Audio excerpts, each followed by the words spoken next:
அஸ்ஸலாமு அலைக்கும் வரஹ்மத்துல்லாஹி வபரகாத்துஹு. வணக்கம். நாம் இறுதி வகுப்பில் வர்க்கமூலம் என்ற பாடத்தினுடைய ஆரம்ப விடயத்தை பற்றி படித்திருந்தோம். இன்று அந்த பாடத்தினுடைய தொடர்ச்சியான விடயத்தை பற்றி தான் பார்க்க இருக்கின்றோம். 101 தொடக்கம் 1000 வரையுள்ள நிறை வர்க்க எண்களின் வர்க்கமூலத்தின் 10 இலக்கம் என்ற தலைப்பின் கீழ் அந்த இறுதி விடயத்தை பற்றி பார்க்க இருக்கின்றோம். அந்த சில உதாரணங்களை பார்ப்பதற்கு முதல் இந்த அட்டவணையை மிக தெளிவாக விளங்கி கொள்ளணும் பிள்ளைகள். நம்ம சென்ற வகுப்புல படிச்சிருக்கோம் நிறைவர்க்க எண் சதுர எண்ணினுடைய அந்த 1ஆம் இடத்து இலக்கம் எவ்வாறு காணப்படும் என்று படிச்சிருக்கோம்னே. அப்ப 0 1 4 5 6 9 இந்த இலக்கம் நான் சொன்ன இலக்கம் 1ஆம் இடத்து இலக்கமாக வரும் என்று சொன்னால் அது சதுர எண்ணாக இருக்கும், இல்லாமலும் இருக்கும் என்ற ஒரு விடயம் உங்களுக்கு முதல் வகுப்புல சொல்லப்பட்டது. அந்த விடயத்தை பற்றி தான் இன்று விளக்கமாக பார்க்க இருக்கின்றோம். அந்த நிறைவர்க்க எண்ணின் அதாவது 1ஆம் இடத்து இலக்கம் 2 3 7 8 என்ற பெருமானம் வரும் என்று சொன்னால் நீங்கள் நேரடியாக இதற்கு பெருமானம் இல்லை, இது சதுர எண் இல்லை என்று எழுதி கொள்ள முடியும். ஆனால் நான் ஏற்கனவே கூறப்பட்ட பெருமானம் 0 1 4 5 6 9 போன்ற அந்த 1ஆம் இடத்து இலக்கங்கள் வரும்போது சில சந்தர்ப்பத்தில் அது சதுர எண்ணாக இருக்க மாட்டாது, சதுர எண்ணாகவும் இருக்கும் என்கிற விடயம் உங்களுக்கு ஏலியாக சொல்லப்பட்டது. அந்த விடயத்தை பற்றி தான் இன்று பூரணமாக பார்க்க இருக்கின்றோம். இப்போ இந்த அட்டவணையை பாருங்க. நிறைவர்க்க எண்களின் ஒன்றினிடத்து இலக்கம் வர்க்க மூலத்தின் இறுதி இலக்கம் அது என்னங்கிறத நம்ம உதாரணம் ஒன்று சொல்லித்தரக்கோல இலகுவாக புரியும் பிள்ளைகள். இப்போ நீங்கள் இந்த அட்டவணையை பார்த்தீங்கன்னு சொன்னால் இந்த 1 என்ற விட வரணும் என்று சொன்னால் ஒரு எண்ணை அதே எண்ணால் தான பெருக்கும் போது சதுர எண் நிறைவர்க்க எண் என்று படிச்சிருக்கும். அப்போ 1 வரக்கூடிய 2 சந்தர்ப்பம் இருக்கும் பிள்ளைகள். 1 ஒன்றால பெருக்கினா 1 வரும், வருமா வராதா? ஒரு எண்ணை அதே எண்ணால தான் பெருக்கணும், வேறொரு இலக்கத்தால பெருக்கக்கூடாது. இன்னும் ஒரு சந்தர்ப்பம் இருக்கு பாருங்க. 9 9ஆல பெருக்கினா 81ல அந்த 1ஆம் இடத்து இலக்கம் 1 வருதா இல்லையா? நமக்கு தேவை 1ஆம் இடத்து இலக்கம். அந்த 1ஆம் இடத்து இலக்கம் 1 வரணும் என்றால் இதுல 2 சந்தர்ப்பம் இருக்கு. அப்போ 1 அல்லது அடுத்தது என்ன 9. இது எப்படி பார்ப்பதுன்னு சொன்னா இலகுவாகவும் விரைவாகவும் எப்படி யோசிப்பது என்று சொன்னால் இந்த 2 பெருமானத்தை கூட்டும் போது நிச்சயமாக 10 வரும். பாருங்க, 1ஓட 9 கூட்டக்குள்ள 10.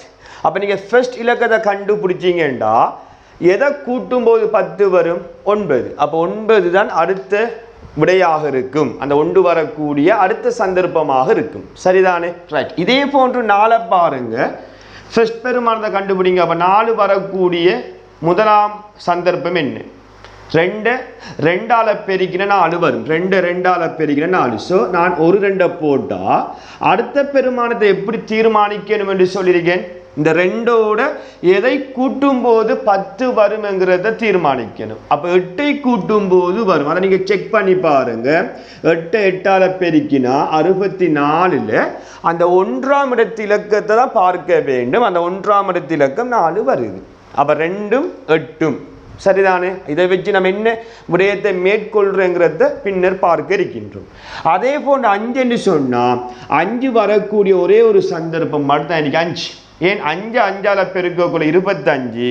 அப்ப 5ஓட 5 கூட்டக்குள்ள தானே 10 வரப்போகுது. திருப்பி அடுத்த 5 போடுறா இல்லை, எல்லாம் ஒரே 5 என்பதனால நம்ம இதுக்கு ஒரு பெருமானம் மட்டும்தான் வரும். அதை புரிந்து கொள்ள வேண்டும்.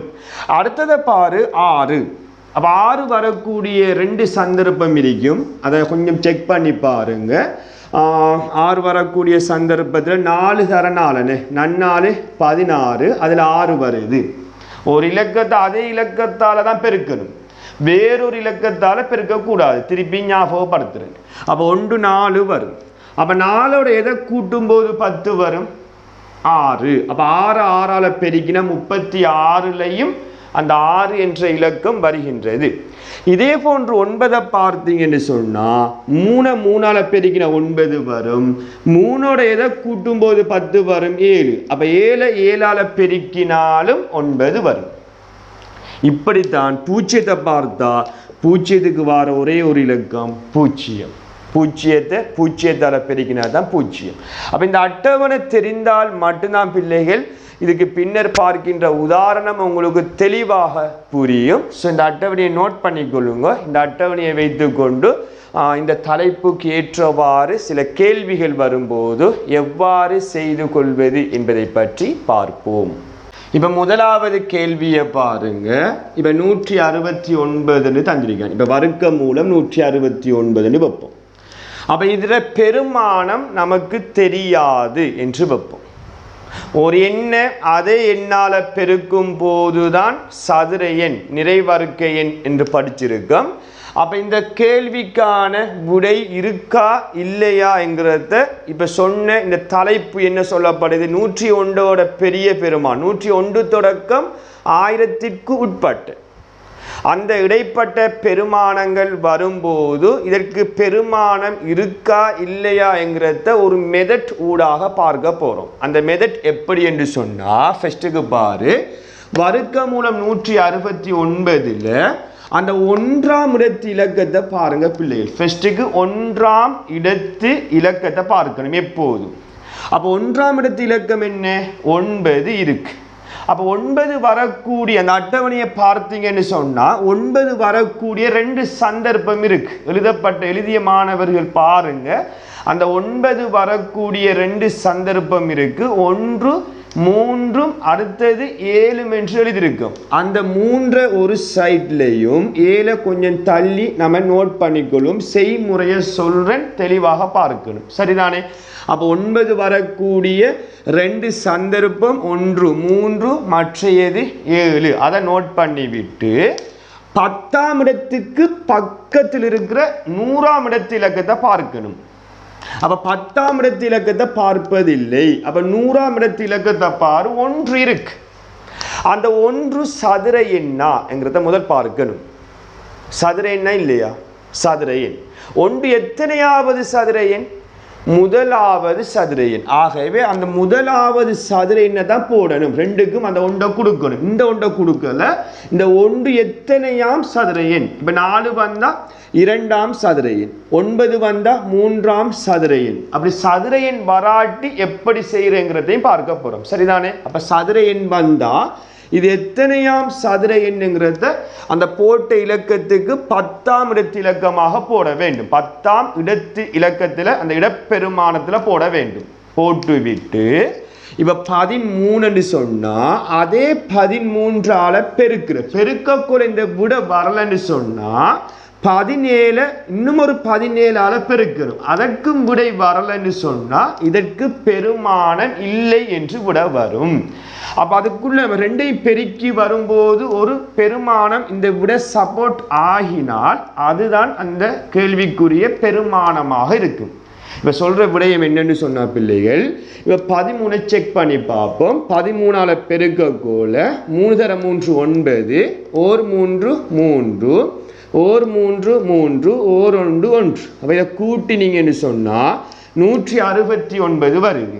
அப்ப இந்த 13ஆல பெருக்கக்குள்ள அவன் சொன்ன பெருமானம் வருது என்பதனால 169னுடைய பெருமானம், அதுல பெருமானம் 13ஆக இருக்கு. அப்ப இவருக்கு பார்க்க வேண்டிய அவசியம் இல்லை. ஏன் விட வந்துட்டு. அப்ப இந்த விட வரலன்னு சொன்னாதான் 17ஆல பெருக்கி அந்த பெருமானம் வருதா என்கிறத செக் பண்ணணும். அதற்கும் வரவில்லை என்று சொன்னா இதற்கு பெருமானம் இல்லை என்று எழுத வேண்டும். ரைட். அதே மாதிரி 2ஆவதை பாருங்க. வர்க்க மூலம் 716 வைப்போம். இதற்கு பெருமானம் கேட்கான்.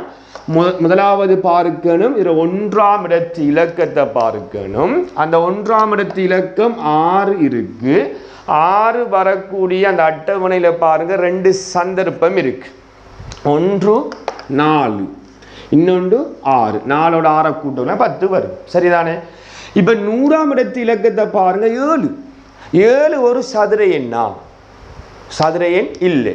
அப்போ இதை எப்படி செய்யணுமெண்டா உங்களுக்கு சதுர எண் தெரியணும். 1 4 9 16 இப்படி போகும். அப்போ 7 என்கிறது எந்த பெருமானத்துக்கு இடையில் இருக்கும்? 4க்கும் 9க்கும் இடையில தான் 7 இருக்கும்.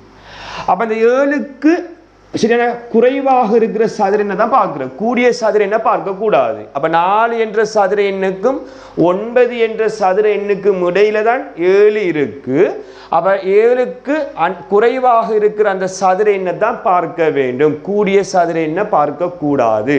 அதற்காக ஆரம்பத்தில் இருக்கிற சதுர எண்ணை பார்க்கல. அந்த 2 சதுர எண்ணுக்கும் இடைப்பட்டதில் எது குறைவான சதுர எண்ணோ அதைத்தான் பார்க்க வேண்டும். அப்போ 4 பார்க்கணும்.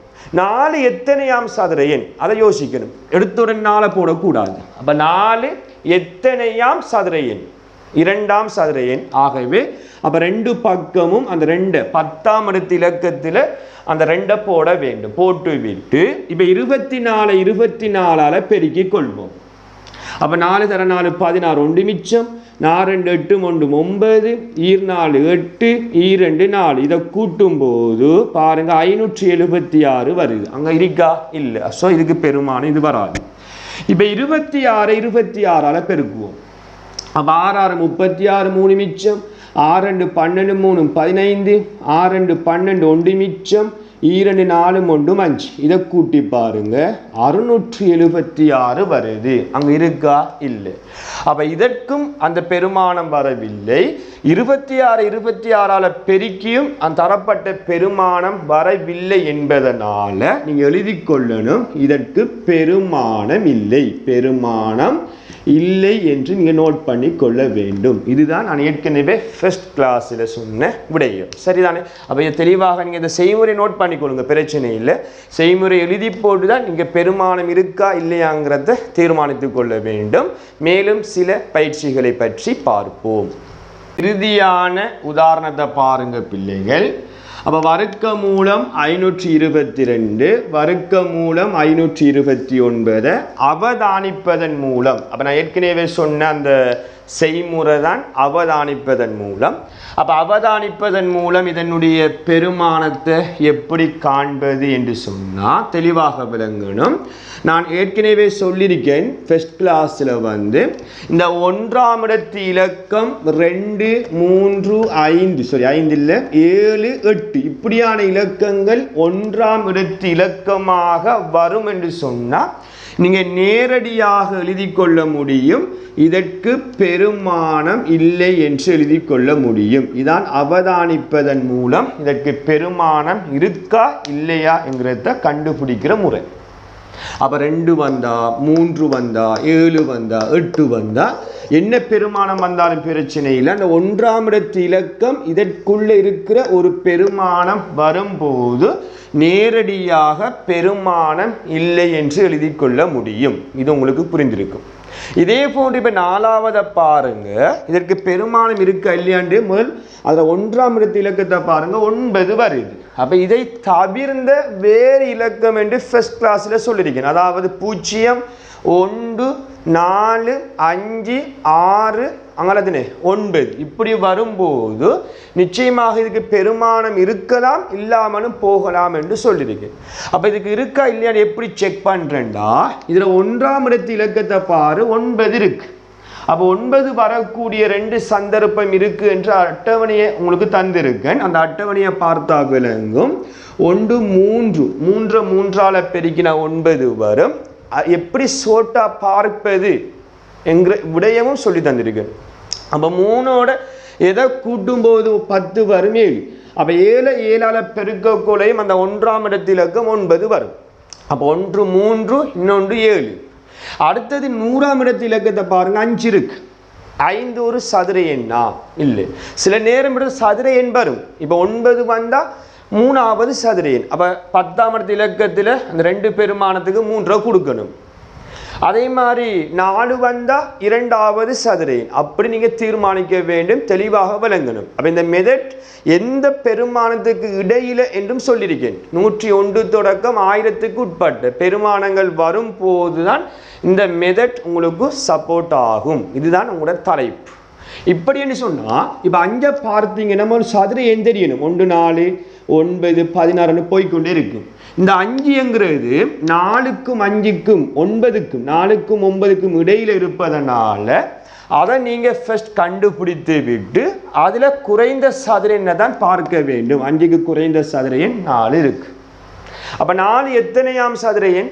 2வது சதுர எண். அந்த 2 தான் 10ஆம் இடத்து இலக்கத்தில் நீங்கள் போட்ட பெருமானத்துடன் சேர்க்க வேண்டும். சேர்த்து விட்டு 23 23ஆல் பெருக்கிற அந்த விட வராட்டி 27 27ஆல் பெருக்கணும். அதற்கும் விட வராட்டி இதற்கு பெருமானம் இல்லை. அப்படி வரும் என்று சொன்னால் எதை பெருக்கக்குள்ள வருதோ அதுதான் விடையாக இருக்கும்.